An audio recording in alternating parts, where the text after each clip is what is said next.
are if-then statements like I just said. So is a logical statement that has two parts, a hypothesis and a conclusion.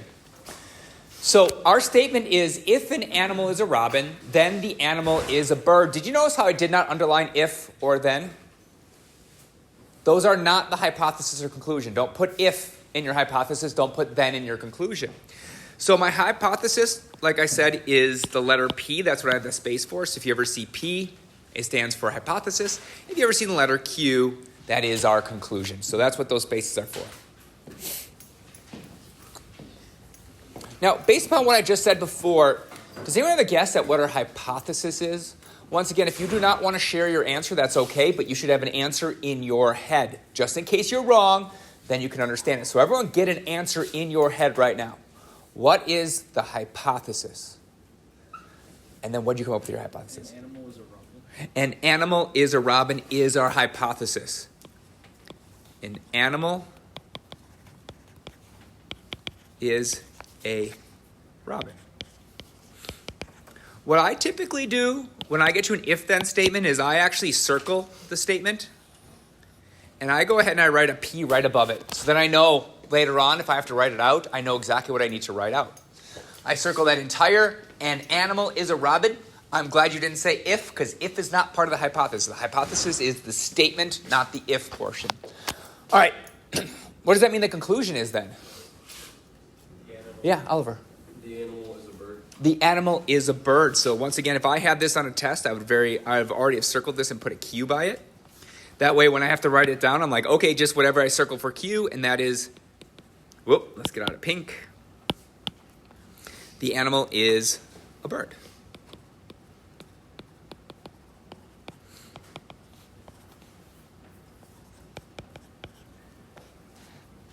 Does that statement make sense? If whatever I have in my hand is a robin, then it's a bird? Yeah. Yeah. Because we're going to have to start thinking about, does this logically make sense? If I have a robin in my hand, do I then have a bird in my hand? Yes. And we're prepping for a later question, but what if I reversed that? What if I said, the animal in my hand is a bird? Does that automatically mean the thing in my hand is a robin? What else could it have been? Eagle. An eagle. It could be an eagle. So we couldn't have said it backwards. We couldn't have said, if the thing in my hand is a bird, then it must be a robin, because that's not true. Okay, well, let's continue on. Oh, we already did this one. So we have, what are the hypotheses and conclusions of the condition? Well, we already did that. So we're going to go down here and we're going to do the hypothesis and conclusion of this one. I want you to have that written down. I want you to do example 1. It better say hypothesis is this, conclusion is this. So I should have something that says hypothesis is this, conclusion is this.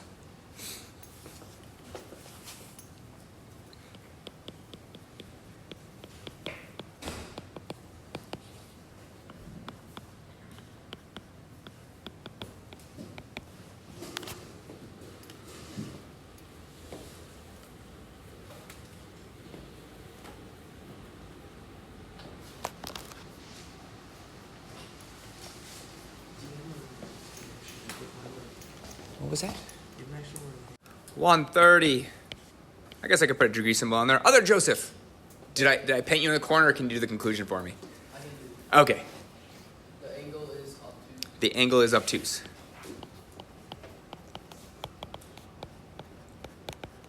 Once again, does that seem like it makes sense? If an angle is 130 degrees, so if I have a 130 degree angle, does that make it an obtuse angle? Yes. Okay, let's think the other direction. If I have an obtuse angle, does that mean it's 130 degrees? No. Can you think of an obtuse angle that's not 130? Yes. So one direction is true, the other direction is not. Once again, we're building up to something. All right, writing a conditional. Writing a conditional can be a little bit harder than it looks at first, because you're just like, well, I'll just take this and put an if in front of it, and this and put a then. It's not quite that, because we have to change the wordage just a little bit. So we have writing a conditional. How can we write a statement, vertical angles share a vertex, as a conditional? Well, the first thing we need to do is we have to look for our potential hypothesis and our potential conclusion. And then we have to kind of rewrite it to make that information. So we're going to look for different things being said. So they talk about vertical angles, and then they talk about sharing a vertex. Now, what comes first is your hypothesis, and what comes second is your conclusion. So if I need to identify the hypothesis and conclusion, I would do something like, okay, my hypothesis is the first important fact, and that's the fact that we have vertical angles.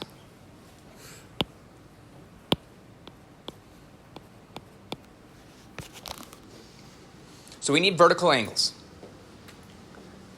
Then if I have vertical angles, they better share a vertex. So the first big thing I see is vertical angles. The next big thing I see is share a vertex.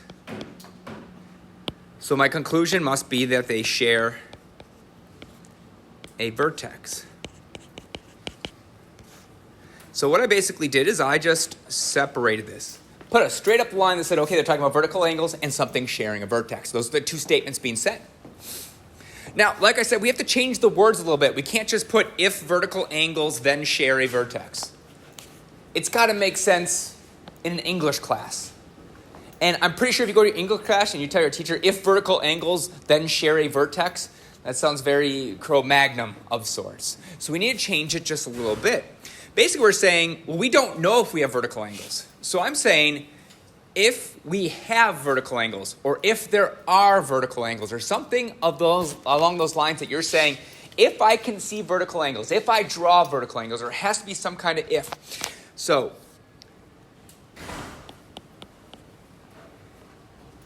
if there are vertical angles, and we could shorten this to vert, and we'll use our angle symbol. If there are vertical angles, then, well, I don't want to say then share a vertex. What could I change that to so it flows a little more naturally? If we have vertical angles, then, yeah. They share, then they share a vertex. Then they share a vertex. Perfect.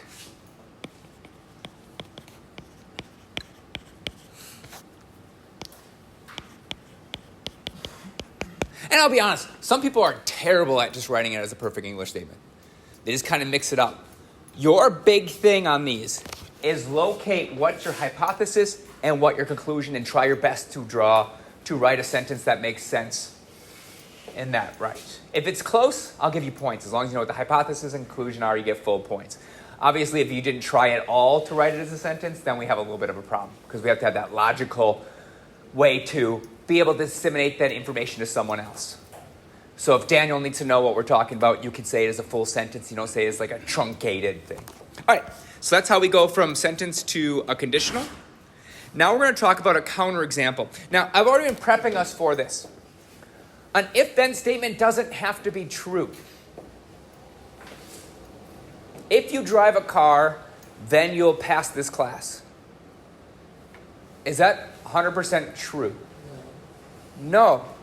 So when we're talking about counterexample, we're looking to see if things are true or false. A conditional statement can only be true or false. It cannot be, well, sometimes it's true.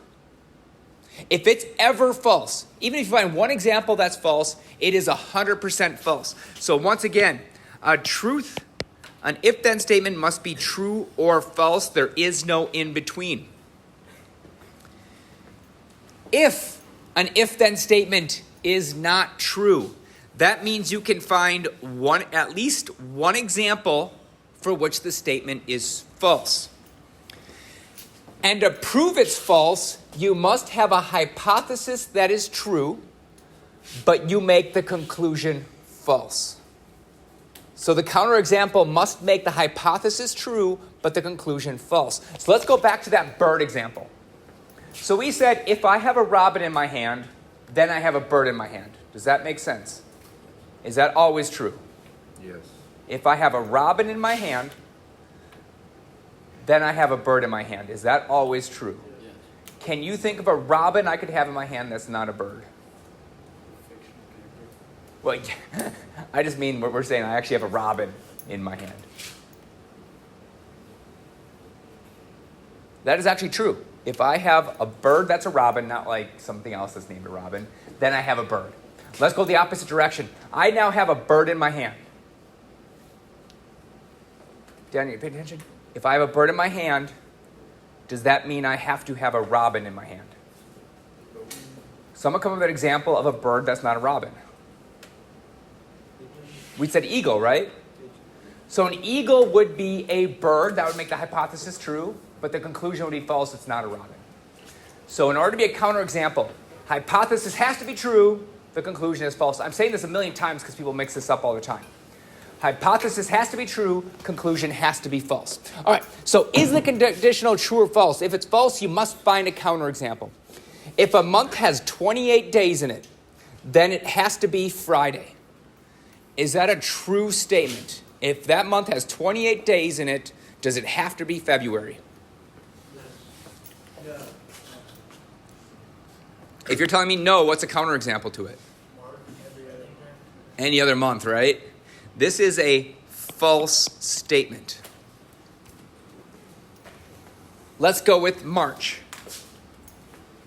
We can go with any month. What did I put on here? We'll just put, I guess I can come down here and say false. And then my example is, we said March, right? March has 28 days. Is the hypothesis correct right now? If a month has 28 days, March has 28 days. Is our hypothesis true? Yes. Is the conclusion true? No. So hypothesis true, March has 28 days, but it's not February. But it's not February.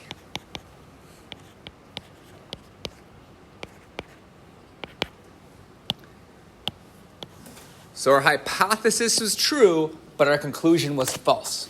I picked a different month. Still hypothesis true, but the conclusion becomes false then. Our next one says, if an angle is acute, then measure 1 equals 33 degrees. So if angle 1 is an acute angle, then it must be 33 degrees. Say it one more time. If angle 1 is acute, then it must be 33 degrees. Is that true or false? False.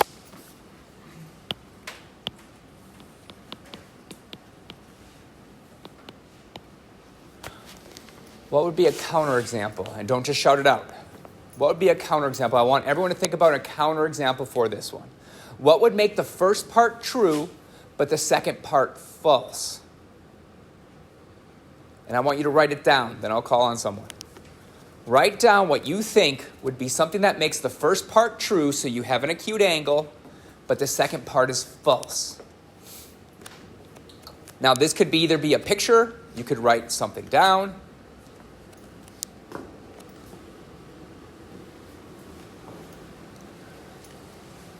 Let's make a guess. You got a pencil. You can erase it. Make a guess. We should all have pencils so we can erase mistakes. Let's make sure we're taking more notes on this, right?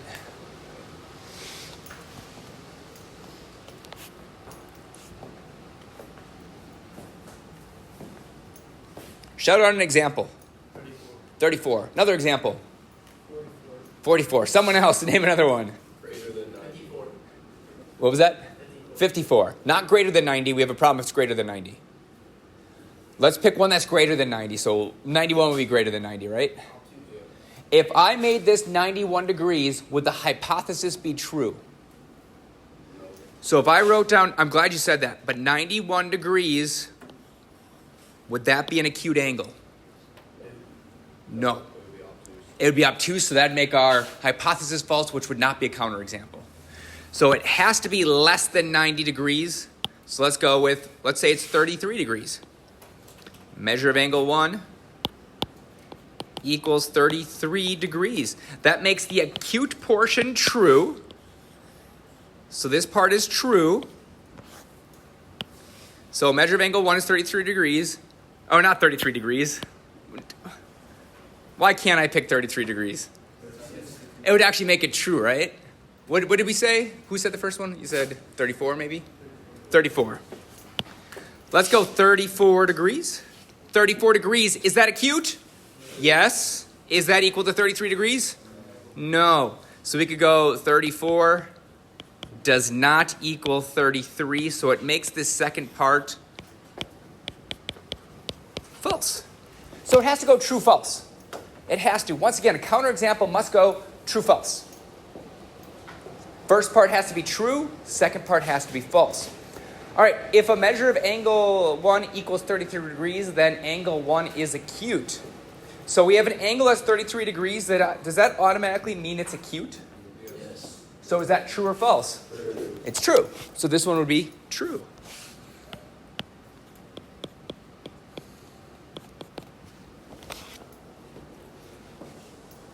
Make sure you keep that straight. Almost every year I put a couple examples on the test that are like this. Is this true? If it's not true, put a counterexample. It's a lot of stuff going in there. All right. Now, we have related statements to our if-then statement. So we start with an if-then statement. If this, then that. I don't know if you want to staple all of it together. You can. It's going to be a lot. I got you. Just put it in the front of your binder for now. That's what I would do. All right. So related statements to if-then statements. Remember how I did with the Robin where I kind of flipped the statement? That's related to that if-then statement. But it's out of order. So we're going to talk about negating stuff and putting things in different order. So the first symbol we need to learn is negation. Negation means basically not. So if I say I have a robin, the negation would be I do not have a robin. It negates that first statement. So the negation of a statement P is the opposite of that statement. The symbol, see the little squiggly mark right there? That stands for not or negation. I'll put negation. But it's read not P. You can even read it as negate P, but I like not P. It's just easier to say.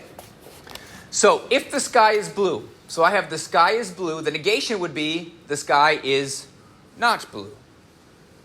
So that would be our negation. So let's go through this statement and let's go through all the important things about it. So statement. Use the given hypothesis and conclusion. So just what we get. Can you make sure that, what do we got going on here? Let's put that away. So conditional. I'm giving you a conditional. It says if measure of angle A equals 15, then angle A is acute. Is that a true statement? I'm going to go ahead and put a true over here. We're going to start doing that in a second.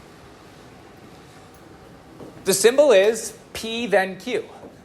If P, then Q. The first word we got to really focus on. So we have conditional. The next one is converse. Converse, you're just going to flip your hypothesis and conclusion.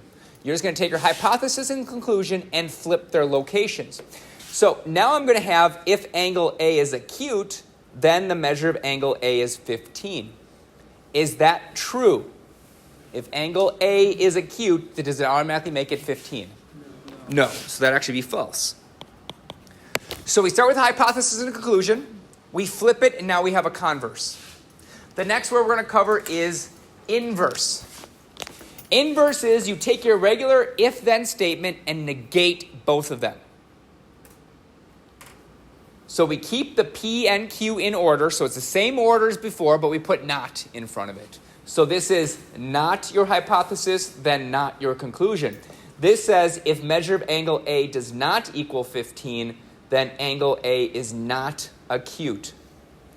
Can you think of an angle that's not 15 that would be acute? 16. So this would be a false statement. So what do we got? We have a statement. That's our conditional. We flip it. It's our converse. Our inverse is just putting not in front of both of those. Our last word is contrapositive. That's where we flip it and negate it. Flip it and negate it is your contrapositive. I just remember that's that fancy word. That means you're doing everything. You're flipping it and negating it. That would be if angle A is not acute, so pick something that's not acute, then measure of angle A is not equal to 15. Can you think of an angle that's not acute that does equal 15 degrees?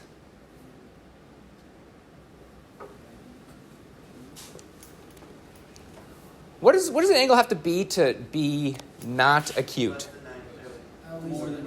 It has to be greater than 90 degrees. Is there a value that's greater than 90 degrees that's equal to 15? No. That makes this a true statement. All right, so we have conditional, converse. Inverse is negate both of them. Contrapositive is negate and flip. So here we go. Now we have to complete this following table. I would like you to try to complete this table. We are going to use this example. You have the same one in here, right? Yeah. Where we have a hypothesis here. We have a conclusion here. Well, we'll do the first one together. So remember what a converse is. A converse is you just flip your hypothesis and conclusion. So to flip both of these, we're going to go, well, if our conclusion, that would be measure of angle 1, equals measure of angle 2, then angle 1 and angle 2 are vertical angles.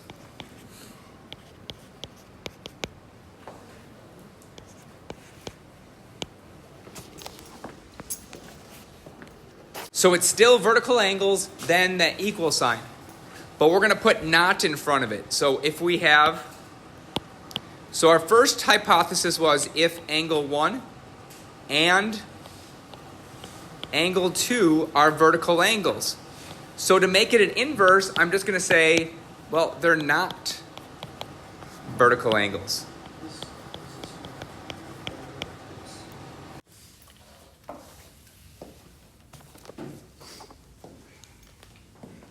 All right, the very last thing we're going to talk about is something called if and only if.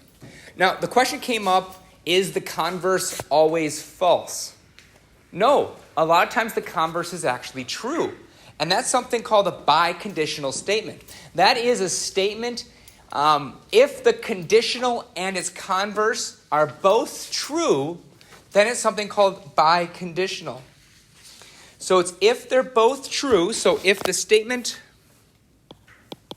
or conditional and the converse are both true, then it's something called biconditional. If it's biconditional, you can actually write it differently. You can move it from the if-then format. You could turn it into something called if and only if. We can do an if and only if statement. So we're supposed to write this conditional as a biconditional statement. Usually I give you both statements. So this is a little bit harder than you have to do in the homework. I'm just giving you the conditional. I would like you to tell me the converse of this. Converse.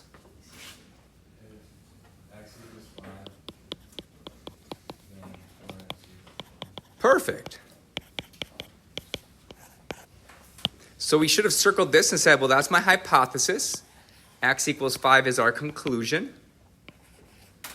To get a converse, we just flip it. So a converse is just flip. Negate is keep it in order and just put not signs in it. Contrapositive is you flip and negate. You got to keep those straight. All right, now let's check to see if these statements are true. If 4x equals 20, then x equals 5. So I have 4x equaling 20. Does that mean x has to equal 5? Can anyone think of another number we could plug in here that would still work? 2. 4 times 2 is 8, so it's not true. Sorry. No, that's okay. Can you think of anything that's not 5? Just 5. So that's a true statement. So this one is true. Now that would mean the contrapositive is also true, correct? Because they're equivalent statements. So if I said, let's not go through that. All right, the next one says if x equals 5, then 4x equals 20. So x has to equal 5. If x equals 5, then does 4 times 5 equal 20? So that's true. That means both directions are true. Now, we're going to rewrite this as one long statement. What you're going to do is you're just going to pick one hypothesis. It doesn't matter which one. So I'm going to go with the first statement. My first hypothesis is 4x equals 20, correct? I'm not going to put the x out front of it, or the if. I'm just going to write the hypothesis, 4x equals 20. And then I'm going to put the statement if and only if. X equals 5. Perfect. And you do not have to write it the opposite direction. Because what this is actually saying is it's saying P. Notice I have an arrow going both directions. That arrow stands for if and only if. That tells you can read it both directions. So you do not need to write it twice. You just need to write it once. You just need to write that if and only if, combining your hypothesis and your conclusion.